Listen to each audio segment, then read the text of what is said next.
इसके बारे में पता क्या है? नाम सुनेंगे इसका? देखो, जो अपने यहाँ केबल होती है ना, या मोटर होती है, कुछ भी ऐसी चीज़ इसका इंसुलेशन हमको टेस्ट करना है ना। मतलब कि उसका इंसुलेशन लेवल क्या है, उसमें मतलब कि कहाँ पे ब्रेक डाउन होगा उसका, या जो हम करंट दे रहे हैं वो सह पाएगा कि नहीं सह पाएगा। वो टेस्ट करने के लिए इस वोल्टेज टेस्टर का, high voltage breakdown tester का उपयोग करते हैं, ठीक है ना। ये 5000 kV तक का वोल्ट देता है जनरेटर। वोल्टेज कैसे बढ़ता है? करंट कम करके वोल्टेज बढ़ता है। हाँ भैया। देखो, ये इसकी एमसीबी होती है, ये इसका इनपुट का एमसीबी है। इसके ऊपर एक वोल्ट मीटर लगा है, केवी मीटर लगा है, मिली एम्पियर मीटर, ये टाइम है। ये वाला वोल्ट मीटर दिखाएगा इसकी इनपुट सप्लाई। ये केवी मीटर दिखाएगा कि कितनी आउटपुट में कितने किलो वोल्ट जा रहा है। और ये मिली एम्पियर मीटर कितना करंट इसमें से लीकेज हो रहा है, मतलब जो हमने केबल लगाई है उसका इंसुलेशन में कितना करंट लीक हो रहा है, ठीक है ना। वो ये बताएगा कि लीकेज करंट कितना है।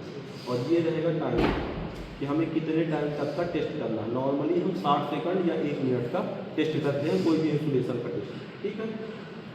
ये इसका इंसुलेशन चेक करना है, उसको कंपायर ये लगी है, तो मान लो हमने जो सैंपल के लिए लगाई है, यहाँ पे केबल लगती है, ठीक है ना। रेड वाले में अपन लगाते हैं जो चालक सिरा है, मतलब जैसे मान लो किसी वाइंडिंग का कर रहे हो तो जो उसका कंडक्टर साइड है, जो चालक है, उसको इसमें लगाएंगे। जो अचालक है जैसे बॉडी या ग्राउंड कहीं भी लगाएंगे, इसमें लगाएंगे, ठीक है ना। चालक इसमें लगाएंगे, बॉडी ग्राउंड इसमें लगाएंगे। ये लीकेज होगा तो फिर ये ट्रिप कर जाएगा, ठीक है ना। कितनी रेंज वो ये बताएगा, volt ampere kilo volt meter, और कितना मिली एम्पियर लीकेज था। यदि अचानक से मान लो शॉर्ट ही है, अपने जैसे 2000 kV दिया, अचानक से करंट बढ़ा, उसमें फ्लो हो गया लीकेज करंट, तो ये अचानक से करंट बढ़ के ट्रिप हो जाएगा, ठीक है ना। इधर टाइमर है, अपन देख सकते हैं ट्रिप नहीं हो रहा है। मान लो कोई किसी वस्तु का इंसुलेशन बहुत अच्छा है, वो ट्रिप नहीं हो रहा है ना, तो अपने को केवल 1 मिनट तक ही देना है उसको, है ना। ताकि धीरे धीरे फिर वो हीट भी होने लगेगा ना, ज़्यादा करंट वो वोल्टेज उसमें रहेगा, है ना। इसका फिर नीचे के ये फ्यूज है, ये वाला हिस्सा, ये वाला मेंस ऑन, जब इसको हम उठाएंगे ये ऑन हो गया, ठीक। ये बैरियर 0, जब भी हम मशीन को ऑन करते हैं हमेशा बैरियर 0 पे होना चाहिए, ठीक है। ये होता बैरियर, ठीक है। इसको जब हम घुमाएंगे तो ये बंद होगा। इसको घुमाएंगे मतलब यहाँ से सप्लाई जाने लगे, इसमें जाने लगे, इस वाली केबल, है ना।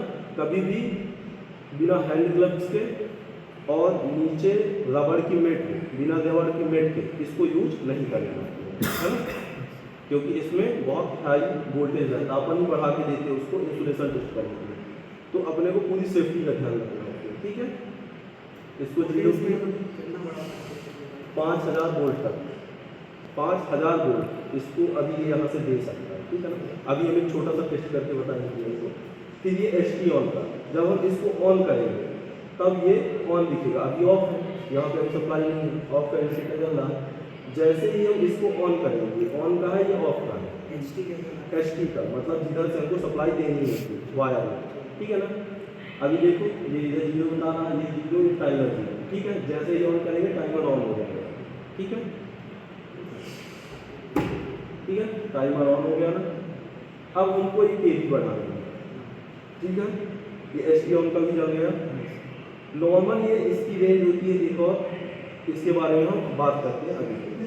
अभी देखो जैसे हम बढ़ा रहे हैं उधर बढ़ रहा है, कितना बढ़ गया, केबी में बढ़ रहा है,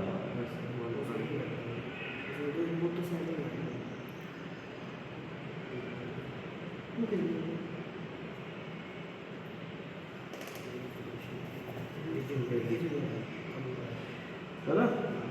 कितना बढ़ गया, 2.5। स्पार्क हुआ, यही स्पार्क हुआ था, ये ट्रिप हो गया ना।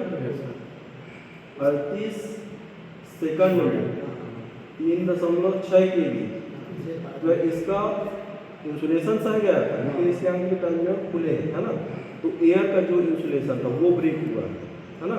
इसका इंसुलेशन सही है वायर का, एयर का जो इंसुलेशन था दोनों तारों के बीच में वो ब्रेक हुआ है ना। ये ऑफ हो गया, ऑटोमेटिक टाइमर रुक गया, बता रहा है कि कितने पे ब्रेक हो गया, कितने टाइम में, ठीक है ना। ये इंसुलेशन एयर का बता रहा है, ना कि केबिल का, है ना। एयर इंसुलेशन दोनों टर्मिनल हमने छीन के रखे थे उसके आगे के, तो उसके बीच में एयर में गया था थोड़ा सा, तो वो एयर का इंसुलेशन ब्रेक किया है ना। पीवीसी इंसुलेशन नहीं ब्रेक हुआ है उसका, यानी वो पीवीसी इंसुलेशन तो सही है, एयर का इंसुलेशन उसका ब्रेक हुआ, ठीक है। अब बात करते हैं इसका ये वाला काम किस लिए आता है। ये वाला रहता है तो 30, 15, 20 लिखा है ना। तो ये वाला जो मिली एम्पियर का मिलता है, तो यदि अभी जैसे सिलेक्टेड है 15 में, 15 से ऊपर जाएगा लीकेज करेगा 15 मिली एम्पियर से, तो ये ट्रिप कर जाएगा। भले इधर इंसुलेशन इसका कोई ना हो, उससे मतलब नहीं है, है ना। यदि ज़्यादा लीकेज करंट होगा तो ये तुरंत ट्रिप मार देगा। इसकी रेंज को हम बढ़ा सकते हैं, इसको कर देंगे 30। अब यदि 30 मिली एम्पियर भी लीकेज होगा और यदि उसका इंसुलेशन ब्रेक नहीं हो रहा है तो वो ट्रिप नहीं होगा 30 मिली एम्पियर का। जैसे ही 30 के ऊपर जाए ट्रिप हो जाएगा। समझ में आ गया इसका काम? इतना ऊपर का समझ में आ गया। ये बटन किस काम के है, इंडिकेटर, ये समझ में आ गया। नीचे वाली बटन ऑन ऑफ की है दो, ये selector switch, milliampere selector switch, ये ऑन करने का स्विच, ये बैठिए, ठीक है, और ये आउटपुट करना। सब समझ में आ गया? कोई सवाल इससे कुछ पूछना है? सर इसको एम्पियर सिलेक्टर स्पेशल करंट को वेरी करता है। हाँ, वो करंट को वेरी नहीं करता, वो इसकी रेंज सेलेक्ट करते हैं। इसमें से जो हमने केबल लगाई हुई है उसमें से कितना लीकेज करंट को तो ये ट्रिप कर दें। देखो क्या होता है, कभी कभी हमने जैसे केबल में लगाया, ठीक है ना, उसका इंसुलेशन लीक नहीं हो रहा है ना, मान लो नहीं हो रहा है, लेकिन उस पर करंट लीकेज हो रहा है। मतलब अपना जो केबल है उसका इंसुलेशन थोड़ा अच्छा है, लेकिन लीकेज करंट ज़्यादा है उसमें। तो क्या हो जाता है कि वैसे में अपना उपकरण जैसे बाइंडिंग लगाई अपन ने, वो जल सकती है ना, लीकेज करंट ज़्यादा हो जाता है। तो उन सब चीज़ों से बचने के लिए अपन सेफ्टी पर्पज से ये लगा देते हैं कि उसका जो एम्पियर है वो यदि 15 मिली एम्पियर से ऊपर होगा लीकेज तो ऑटोमेटिक ठीक कर देगा, तो अपना उपकरण खराब हो जाएगा। जैसे बाइंडिंग वगैरह टेस्ट कर रहे हैं, है ना। समझ में आ गया? इसकी रेंज 5 kVA तक की है, इससे ऊपर के भी आते हैं, लेकिन वो फिर उसके लिए और अच्छा वातावरण चाहिए। मान लो फुल्ली इंसुलेटेड, अभी जैसे नॉर्मली हम हाथ से कर दिए ना, ऐसा नहीं होगा। फिर पूरे ग्लव्स, पूरे जो सेफ्टी स्टैंडर्ड है वो पूरे आपको सही करने पड़ेंगे, मतलब यूज करने पड़ेंगे, ठीक है ना।